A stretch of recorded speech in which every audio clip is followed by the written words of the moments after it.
Hello, नमस्कार दोस्तों। आज हम बात करेंगे Motilal Oswal financial service limited stocks के बारे में। इस स्टॉक्स के ऊपर हमने पहले भी वीडियो बनाया था और जब स्टॉक्स में बड़ी गिरावट दिखाई दे रही थी तो मैंने आपसे कहा था कि जब तक स्टॉक हमारी रेड कैंडल बनाएगी, लो बनाएगा और लो के पास क्लोज होगा, तब तक हमें इंतजार करना है और स्टॉक्स हमें ऑटोमेटिक बता देगा कि स्टॉक्स का सपोर्ट लेवल कौन सा है। साथ ही जब स्टॉक्स में बड़ी गिरावट दिखाई दे रही थी तो मैंने इस कैंडल के लो का और इस कैंडल के हाई के आसपास का पहला सपोर्ट लेवल बताया था और कहा था कि स्टॉक से यहाँ जाकर के हमें रुकता हुआ दिखाई देगा और इसी लेवल के आसपास मैंने इस स्टॉक को अपने ग्रुप में भी दिया था और स्टॉक्स के मैंने टारगेट भी बताए थे। अब स्टॉक्स ने जैसे यहाँ पे सपोर्ट लिया तो यहाँ पे पॉजिटिव हैमर कैंडल बनी, स्टॉक ऊपर की तरफ आया और फिर जब स्टॉक्स हमारा नीचे की तरफ आया तो फिर से स्टॉक्स ने हमारी पॉजिटिव हैमर कैंडल और डोजी कैंडल बना करके कंफर्मेशन दिया कि स्टॉक की क्लोजिंग हमारी फिर से हाई की तरफ हुई। फिर एक के बाद एक ग्रीन कैंडल बनी, हाई बना और हाई बनाते बनाते स्टॉक्स का पहला टारगेट इस कैंडल का हाई जो कि मैंने आपको पहले बताया था 606 रुपए के आसपास का, और फिर दूसरा टारगेट इस कैंडल के हाई का और तीसरा मैंने इस कैंडल के हाई का बताया था। तो अब स्टॉक्स ने इस कैंडल का जो हाई था, ये लेवल हमारा लगभग 670 के आसपास का था।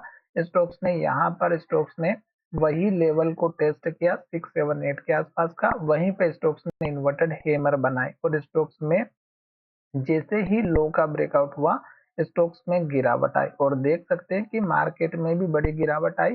तो ये लेवल से स्टॉक्स ने प्राइस को रिजेक्ट कर दिया और यहाँ से स्टॉक्स नीचे की तरफ आया। मैंने आपसे कहा था कि किसी भी रेड कैंडल में एंट्री नहीं लेना है जब तक लो बनता है, रेड कैंडल बनती है तब तक, और जब तक स्टॉक्स हाई बनाता है, ग्रीन कैंडल बनाता है और हाई के पास क्लोज होता है, तब तक हमें वेट करना है जब तक स्टॉक्स पुराने हाई के पास या पुराने जो अपने लेवल से होते हैं लो, उनके पास नहीं पहुंच जाता है तब तक, या स्टॉक्स हाई बनाना बंद नहीं कर देता है या फिर इन्वर्टेड हैमर बनाता है या फिर बड़ी रेड कैंडल नहीं बनती है तब तक। तो यहाँ पर आप देख सकते हैं कि इस कैंडल के बाद से आपको सतर्क हो जाना था और अपना प्रॉफिट इस कैंडल में बुक करना था। स्टॉक्स का कैंडल में यहाँ पे आप इसके बाद या इस वाले दिन आप एंट्री कर सकते थे। उसके बाद देखेंगे तो लगभग हमें अच्छा खासा मोमेंट मिला और स्टॉक्स ने एक अच्छा प्रॉफिट दिया। अब स्टॉक्स हमारा फिर से आ चुका है नीचे की तरफ और स्टॉक्स अब हमारा खड़ा है 50 डेज के मूविंग एवरेज के सपोर्ट पे। यहीं पे स्टॉक्स का ये पुराना वाला हाई लेवल भी है जो लगभग 606 रुपए का है और इसके ऊपर थोड़ा सा और जाएंगे तो यहाँ पर हमें लेवल दिखाई दे रहा है 614 रुपए से 15 रुपए के बीच का।